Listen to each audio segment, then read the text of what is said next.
Assalamualaikum warahmatullahi wabarakatuh. Hari ini kita akan belajar mengenai sistem gerak pada manusia. Nah, di dalam sistem gerak pada manusia yaitu terdiri ada 3, yaitu ada tulang, sendi, dan otot. Nah, pada hari ini kita akan belajar mengenai tulang terlebih dahulu. Oke, di dalam tulang, apa sih itu tulang? Tulang adalah jaringan tulang yang tersusun dari sel tulang atau biasa disebut dengan namanya osteosit. Nah, sebelum kita belajar ke tulang, kita cari tahu dulu di sini ada pasif dan ada yang aktif. Nah, berarti ada 2 kategori nih. Apa sih itu pasif? Berarti pasif itu yang tidak menggerakkan. Nah, di sini ada gambarnya, yaitu yang tidak menggerakkan. Apa dia namanya?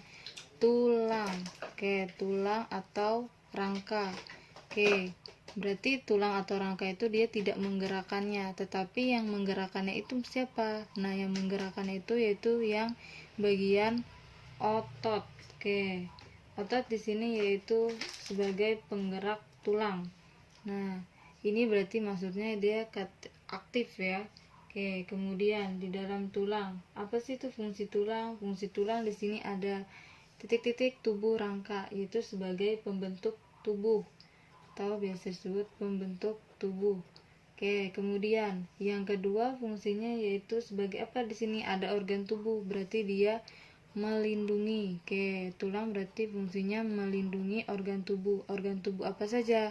Ada jantung, paru-paru, oke, tengkorak. Oke, itu termasuk ya ke dalam fungsi tulang. Oke, kemudian yang ketiga sebagai tempat melekatnya otot. Oke, sebagai tempat melekatnya otot.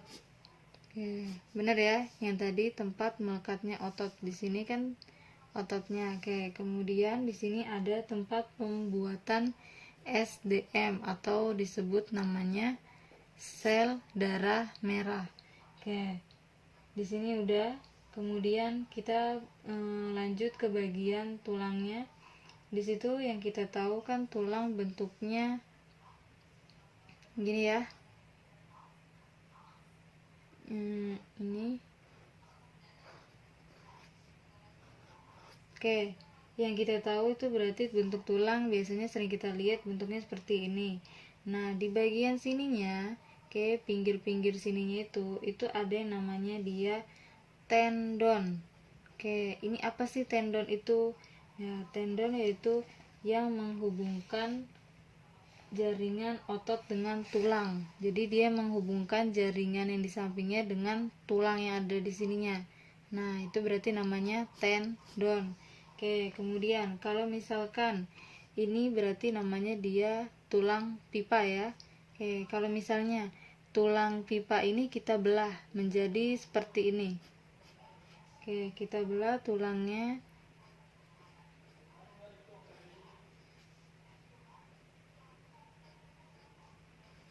Oke, berarti dia kalau udah kebelah berarti terpotong 2. Oke, nah yang kita tahu bagaimana sih kok dia bisa ininya ada dibelah. Nah, sedangkan di sini isinya apa? Nah, yang bagian sini nih.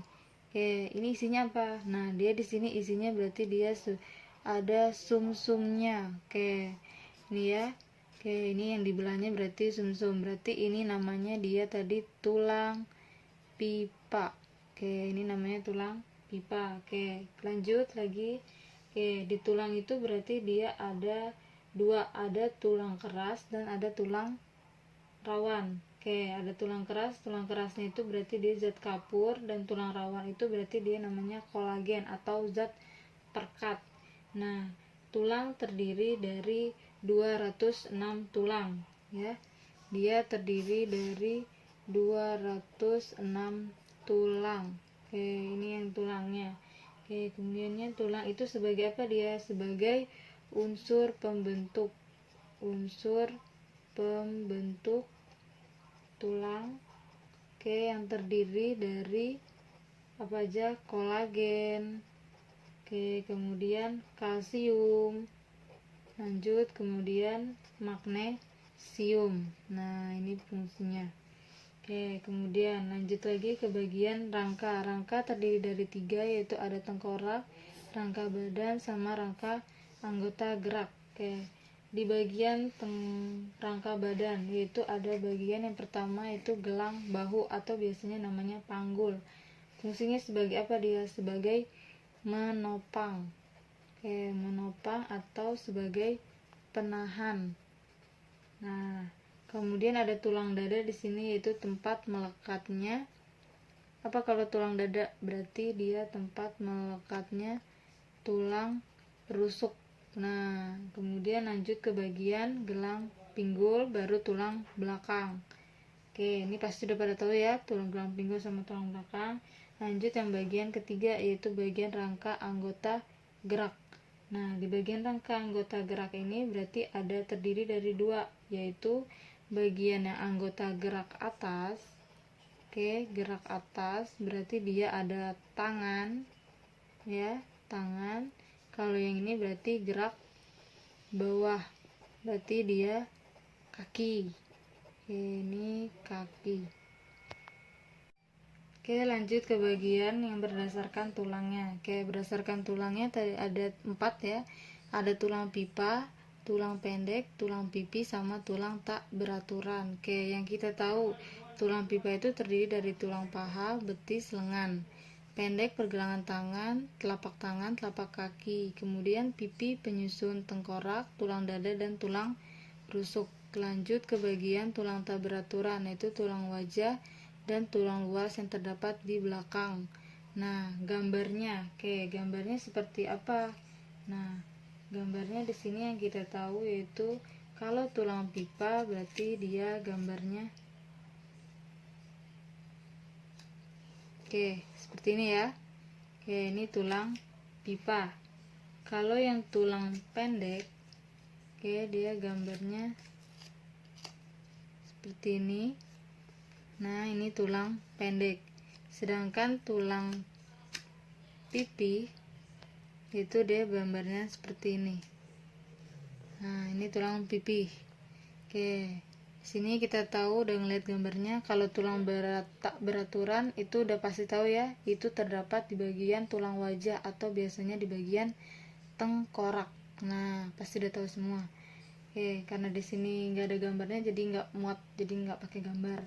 Di tulang pipa kita cek dulu di tulang pipa perbedaannya. Tadi kan udah kelihatan di sini perbedaannya. Nah, isinya itu apa sih tadi? Nah, yang kita tahu tadi isinya itu apa? Dia berisinya, kalau tulang pipa yaitu sumsum. Tadi sumsum ya. Nah, sumsum itu ada terdiri dari 2 ya. Nah, kalau tulang pipa dia terdiri dari isinya sumsum kuning. Fungsinya buat apa? Fungsinya sebagai cadangan makanan. Nah, ini sebagai cadangan makanan. Kemudian yang bagian ini tulang pendek, yaitu isinya berarti ada sumsum merah. Ini sumsum merah fungsinya sebagai pembentuk sel darah. Sel darah. Yang ini. Nah, kalau yang tulang pipi dia berisi sama seperti tulang pendek, berarti dia sumsum merah. Nah, yang kedua, berdasarkan jaringan penyusunnya terdiri dari 2, yaitu ada tulang rawan dan tulang keras. Perbedaan dari tulang rawan sama tulang keras yaitu kalau di tulang rawan dia biasanya banyak kolagen, tapi kalau tulang keras dia sedikit kolagen. Kemudian perbedaannya yaitu kalau tulang rawan halus, elastis, dan mempunyai perikondrium.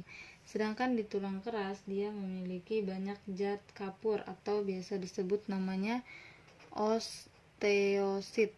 Nah, biasanya di tulang rawan itu dia terdapat pada anak-anak. Nah, biasanya nih kalau bayi yang baru lahir itu dia mengalami tulangnya itu masih lembek atau masih namanya itu lembut ya. Nah, ini biasanya terdapat di anak-anak. Tapi kalau tulang keras dia sudah terdapat di bagian orang dewasa.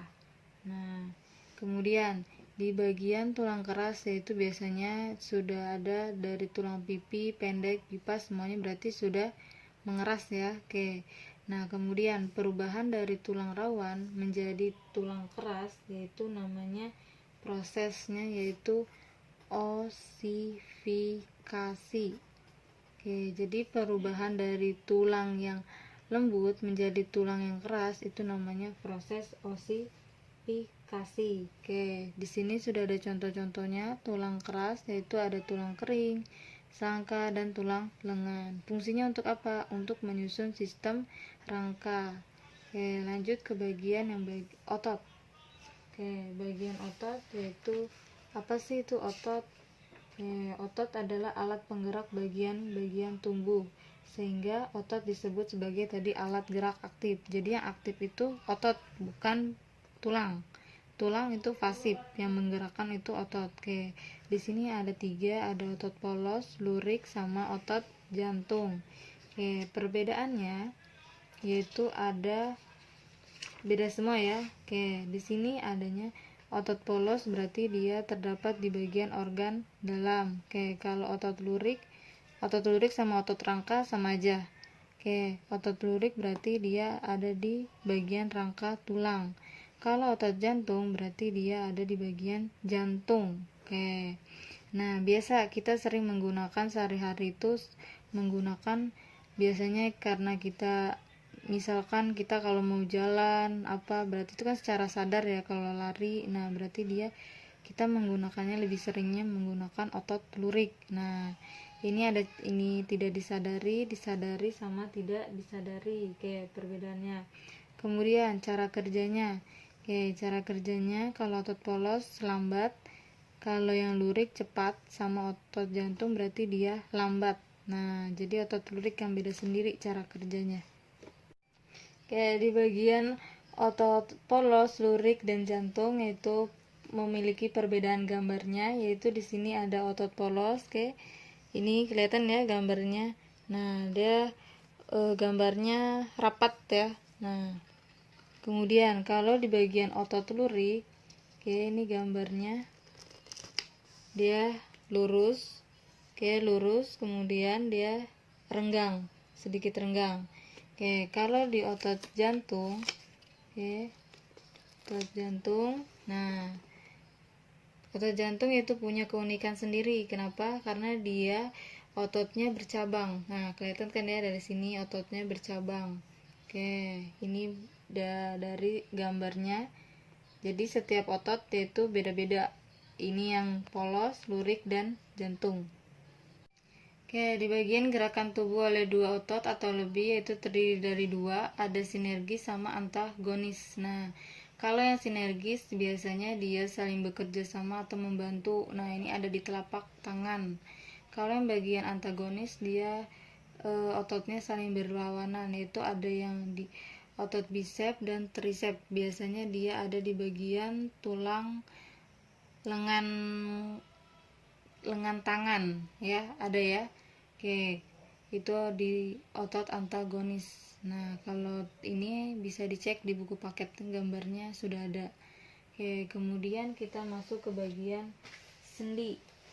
Oke, sebelumnya sendi itu apa sih sendi? Oke, sendi adalah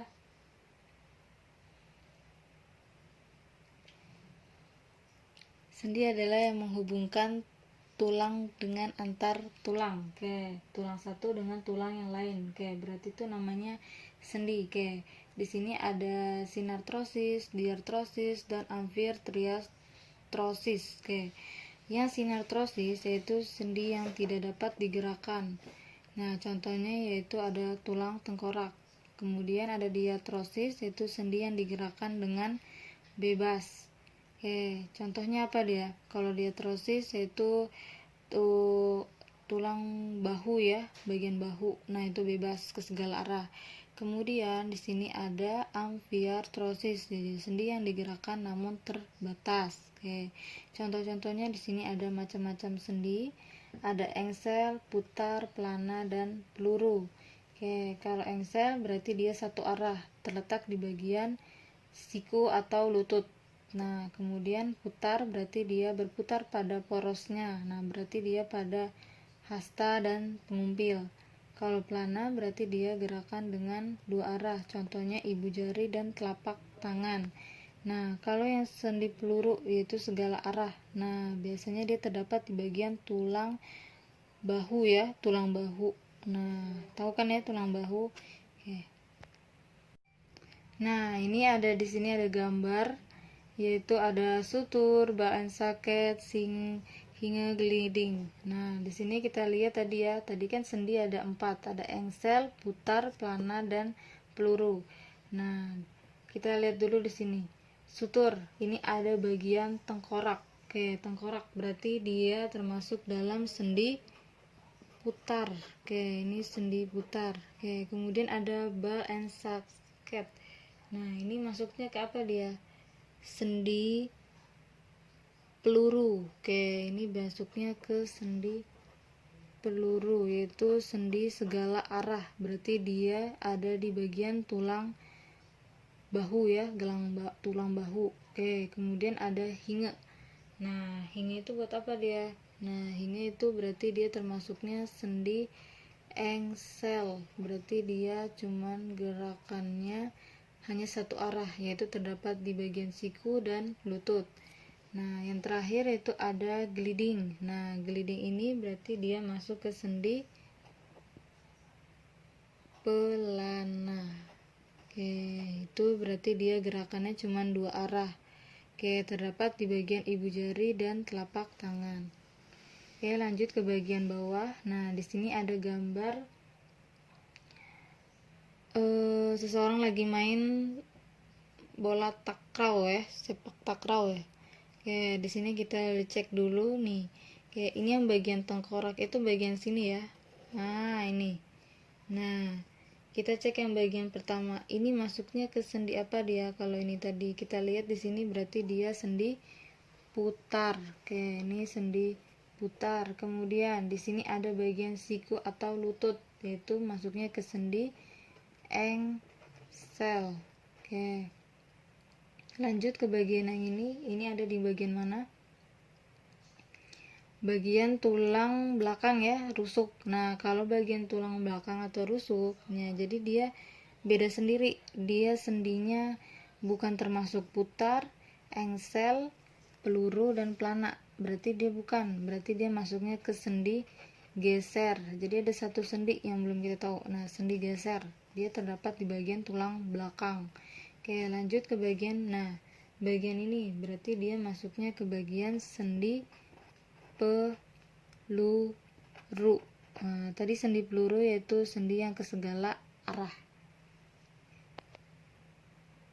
Oke, lanjut ke bagian gerak tumbuhan, yaitu terdiri dari 3, endonom, higroskopis, sama essionom. Oke, di bagian endonom yaitu gerak yang terjadi akibat rangsangan yang berasal dari dalam sel atau tubuh tumbuhan. Biasanya terdapat di tanaman hibridia yang ada di dalam air.